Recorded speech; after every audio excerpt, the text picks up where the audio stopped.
do Senhor a todos, é um prazer imenso estar com os queridos aqui para mais desta aula das nossas lições bíblicas da Escola Dominical da CPAD. Você que nos acompanha, compartilhe o vídeo e, se for a primeira vez, acesse o nosso canal, que é ADB Limpim DBD. Faça ali a sua inscrição e ative o sino de notificação. Estamos na lição de número 4. Lição de número 4, com o título Dons de Poder. O nosso textual da lição de hoje está em 1 Coríntios, no capítulo 2, do verso 4 ao verso 5, que nos fala o seguinte: a minha palavra e a minha pregação não consistiram em palavras persuasivas de sabedoria humana, mas em demonstração do Espírito e de poder, para que a vossa fé não se apoiasse em sabedoria de homens, mas no poder de Deus. A verdade prática, ela nos relata o seguinte: os dons de poder são capacitações especiais em situações que demandam uma ação sobrenatural do Espírito Santo na vida do crente. A nossa leitura bíblica em classe está em 1 Coríntios, no capítulo 12, do verso 4 ao 9 e também o verso de número 11, com o objetivo geral, que é o seguinte, que é examinar os dons de poder. E temos também os 3 objetivos específicos, que o primeiro é definir o que significa o dom da fé, o segundo é evidenciar biblicamente os dons de curar, e o terceiro que é discorrer sobre os dons de maravilhas. Hoje vamos entrar, obviamente, já no primeiro tópico da nossa lição, que ela traz a questão do dom da fé. A fé mostra a realidade daquilo que esperamos. Ela nos dá convicção de coisas que não vemos. Essa tradução de Hebreus 11:1, ela vai definir bem o que de fato é a fé. Então, no Antigo e no Novo Testamento, nós podemos ver uma diferença em seu sentido na questão da palavra fé. Contudo, em ambos os períodos, o sentido da fé ela está presente de modo implícito ou explícito, mas está ali. Então, no Antigo Testamento, nós encontramos poucas vezes a palavra fé ou alguma coisa derivada disso. Então, no hebraico, fé no caso é emun, e na verdade não a palavra fé, mas emun, ela vai ter a ideia de lealdade, e emuná a questão de fidelidade. Então a gente também pode ver isso em Deuteronômio 32:20 e em Abacuque 2:4. Então emun e emuná seria o mais próximo de fé. Embora que fidelidade, que essas palavras, lealdade, ela tem essa conotação de fé, de confiança. Então, embora que a gente sabe que a fé, ela sempre esteve presente em todo o Antigo Testamento, quanto no Novo, no que diz respeito na questão do crer e no esperar. Então, por mais que não se fale a palavra fé, mas havia essa crença, essa esperança. Então nós podemos dizer que a fidelidade é o ato concreto da fé, com base no que eu estou falando, na ideia de fé no Antigo Testamento. Então, podemos dizer que a fidelidade é o ato concreto da fé, pois pelo comportamento de alguém fica subentendido que ele possui confiança, fé em alguém, ok? Enquanto que a fé ela estaria no campo da abstração, embora que é a fé que me permite ver neste momento que eu ainda não me é visível, mas a fé é muito mais do que crer. O que eu quero trazer o sentido aqui da palavra fé é referente que eu tenho a minha fé E a fé é a questão da confiança em alguém ou em alguma coisa. E com essa ideia nós vamos entrar na nossa lição. Então a fé, ela deve ser, né, na verdade ela é muito mais do que crer. Embora que o confiar, o crer e o esperar, eles nos levam à fé, né? Podemos dizer que são até meio que sinônimos, mas a fé se sobressai em relação ao confiar e o crer. Podemos ver que os demônios creem em Deus, como relata lá em Tiago 2, no verso 19. Isso não é suficiente. Ou seja, o que eu quero mostrar é que a fé não é um mero saber ou um conhecimento de alguma coisa ou de alguém. Então a fé é entrega plena em alguém e no que ele pode fazer. A lição ela nos mostra isso, que o poder de Deus é possível, que os dons de poder podem e devem ser usados pela igreja de hoje. Porque nós estamos tratando em relação aos dons, e dentro daquelas da divisão que existe dos dons por uma questão didática, nós temos esses três. E no caso é o dom de poder. Vamos falar do dom de poder, dessa subdivisão. E no dom de poder nós temos três desses dons, embora que eu já falei no outro vídeo que há muito mais dons, mas dentro de uma questão didática nós subdividimos assim. Então, dentro dessa divisão do dom de poder, eles podem e devem ser usados pela igreja. Não cessou, continua. Nós vemos que a fé ela pode ser uma fé natural, uma fé salvífica, também ter o dom da fé.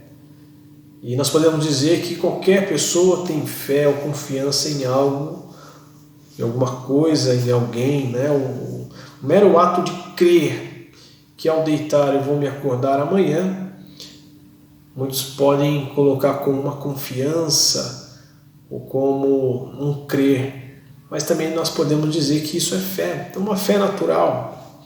Enquanto que a fé salvífica ela vem pelo ouvir da pregação do Senhor Jesus, da palavra de Deus.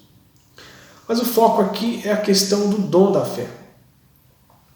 E o dom da fé ele é usado para fazer coisas grandiosas. O segredo não está na virtude da pessoa, porque a pessoa não tem virtude alguma. O poder, o dunamis, provém de Deus. Mas, quando tratamos do dom da fé, ele é usado para coisas grandiosas, extraordinárias, pois a pessoa em si não tem virtude, ela não possui poder. Tudo provém de Deus. Eis aí o ponto forte. É em quem essa pessoa deposita a sua total confiança. E pelo nome e o poder dessa pessoa que ela crê, que ela tem fé, onde ela deposita a sua fé, é por meio dessa ousadia que essa pessoa tem no nome daquele que ela crê, daquele que ele deposita a fé, ele passa então a ser um instrumento na mão de Deus e coisas maravilhosas acontecem. E aí então o dom de fé é exercido. Nós podemos ver essa questão do dom da fé em Moisés. Moisés fez coisas grandiosas. Podemos ver também essa questão do dom da fé. Até posso pegar Abraão, porque a confiança em Abraão, em Deus, foi tremenda em relação no ato de entregar o seu filho a Deus. E vemos tantos outros irmãos operando, mas é nesse dom da fé de fazer coisas grandiosas e maravilhosas. Isso não provém da pessoa, mas provém daquele que fornece, no caso que é Deus. Ele sim é o ponto focal, é o ponto-chave de toda esta questão. Dentro desse dom de poder, nós também temos o dom de cura, que é o tópico de número 2. E quando nós olhamos Jesus Cristo a proclamar a chegada do reino, A evidência desta chegada é muito clara, como nós vemos em Mateus 11, verso 5. Jesus declara o seguinte, que os cegos veem, os coxos andam, os leprosos são purificados, os surdos ouvem, os mortos são ressuscitados e aos pobres está sendo pregado o Evangelho. Nós vemos então a evidência desse reino chegando, que é o dunamis, o poder, a operação de maravilhas, a questão do curar, do restaurar, de fortalecer. Entendemos que Deus não mudou, de modo nenhum. Nós vemos lá em Malaquias, no capítulo 3, verso 16, Deus não mudou. Tiago, no capítulo 1, verso 7, eu quero até citar para reforçar essa ideia, nos fala assim, toda boa dádiva e todo dom perfeito vem do alto, descendo do Pai das luzes, em quem não há oscilação, como se vê nas nuvens inconstantes. Deus não mudou, nunca mudou, permanece o mesmo. Embora que no Antigo Testamento tenhamos poucos relatos, mas sempre o poder de Deus esteve presente naquele período, atuante. Nós vemos Elias, Eliseu, outros profetas, Deus operando ali. De mesma maneira foi no Novo Testamento, com os 12, com os apóstolos, perdurou até então chegar nos nossos dias, e esses dons, eles estão aí para todos aqueles que creem e querem usá-los para tudo aquilo que for bom e útil na casa de Deus. Então, os dons de cura, e podem ser diversos essa questão dos dons de cura, até mesmo um médico pode ser esse canal de bênção e de cura. Contudo, estamos falando de coisas espirituais. Os meios a qual Deus utiliza pela sua soberania para curar alguém é com um propósito único de restabelecer aquela vida, de fortalecer aquele ser e de enaltecer o seu nome e manter o Evangelho firme como meio de salvação e também da manifestação do poder de Deus. Então, quando nós falamos das coisas espirituais, estamos falando de Deus, do Senhor Todo-Poderoso, Criador de todas as coisas, o sol da justiça, o Deus curador que salva o homem, que cura o corpo e também sara a alma. Sendo assim, pelo nome dele, vidas podem ser curadas pelo seu poder. Basta que cada um de nós busquemos esses dons espirituais em todo instante. A visão sensacionista é um erro, como eu já citei em outro momento, pois os dons espirituais estão aí a serviço da igreja para o seu crescimento. Então o Espírito Santo, ele não vai transformar o ser humano ou aquela pessoa a qual busca esses dons em um curador ou um curandeiro. Mas ele capacita esse ser, ele capacita o homem para tal obra, para o engrandecimento do nome de Deus. Então, a operação de milagres, nós podemos dizer assim, que é a maneira de Deus falar dramaticamente para aqueles que têm ouvidos para ouvir. Então, a questão do operar curas e ter também o dom da fé, isso está muito implícito naqueles que querem aprofundar no relacionamento mais íntimo com Deus, de intimidade, de proximidade, de santificação.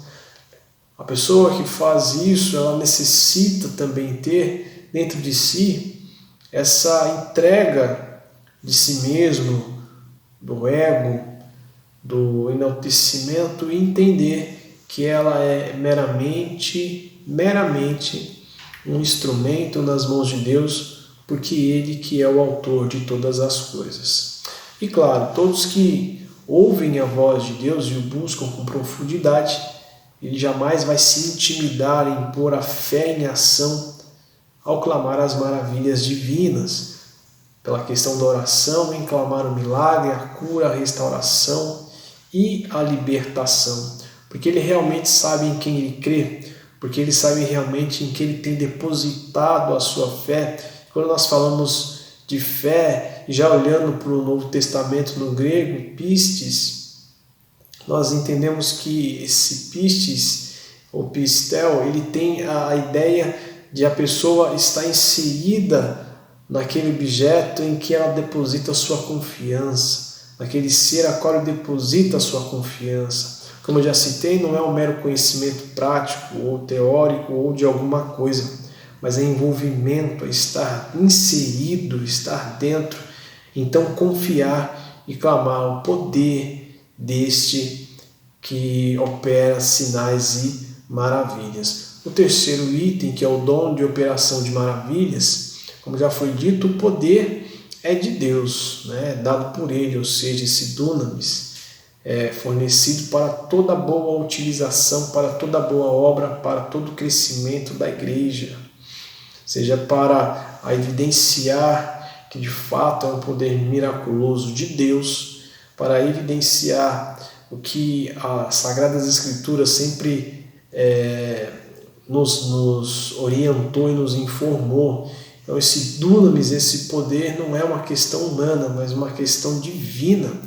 Ela é usada não para extorsão, não para enriquecimento de alguém, ou tampouco para uma autopromoção, de modo nenhum. Porque de graça recebeste, então de graça deve ser dado. As maravilhas acontecem, pois é feito pelo poder do Criador, porque vai ultrapassar o limite natural. É uma fé que transporta os montes, vamos dizer assim, né? Que rompe com a barreira do lógico. Por mais que o nosso culto seja racional, e ele é e deve ser, na esfera dos milagres e das maravilhas, isso não segue o curso natural das coisas. Então, torno a frisar que o fato desses acontecimentos não terem sido frequentes em nossos dias, isso não significa que eles não estão aí ou que eles não existam mais, ou que a igreja não possa mais usufruir desse dom maravilhoso de Deus. De modo algum, eles continuam. E o fato de isso não estar acontecendo tão mais ou com tanta frequência na igreja é devido ao esfriamento do amor e da pouca busca por esses dons. Porque eles estão aí derramados para todos que querem.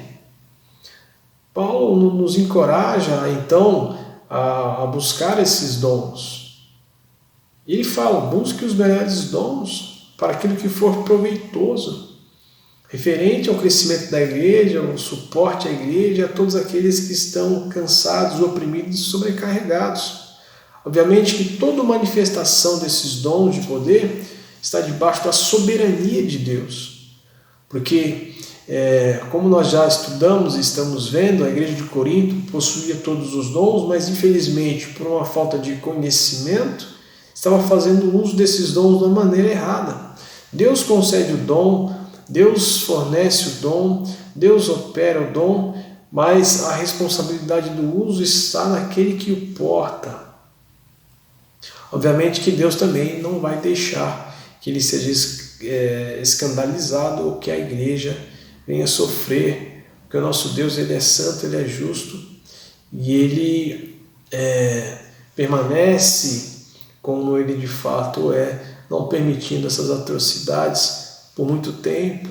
Isso é derrubado. Então, voltando, os dons estão aí para todos que crerem, para o benefício da igreja e dos necessitados. Como já dito, o reino de Deus é envolto de poder, transformação. Óbvio que tudo é operado pelo poder de Deus. Então, o próprio Jesus nos encoraja a isso em João 14, verso 12, que nos fala: na verdade vos digo que aquele que crê em mim também fará as obras que eu faço e as fará maiores do que estas. Paulo nos ensina a buscar os dons espirituais, pois eles estão à disposição daqueles que desejam fazer a obra sendo um instrumento do dunamis divino, sem pretensão de vanglória, mas com desapego de si para o agradecimento do nome do Senhor Jesus Cristo.